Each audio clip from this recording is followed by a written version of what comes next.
السلام عليكم. خبر صادم يا جماعة.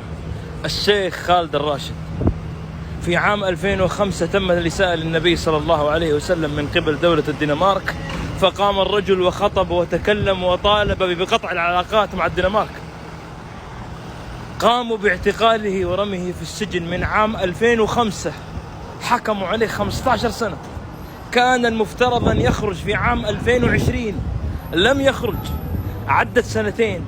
بعد سنتين الآن الرجل يدخل في مرحلة إعادة محاكمة ويحكم عليه حتى يصل إلى 30-40 سنة في السجن. تهمة الرجل أنه كان يطالب وكان يريد الانتصار للنبي صلى الله عليه وسلم. هذه الجريمة العظمى التي ارتكبها خالد الراشد. 15 يفوت سنتين، ثم بعد ذلك يبقى في السجن، ثم بعد ذلك تصل الأحكام إلى 30-40 سنة لأنه انتصر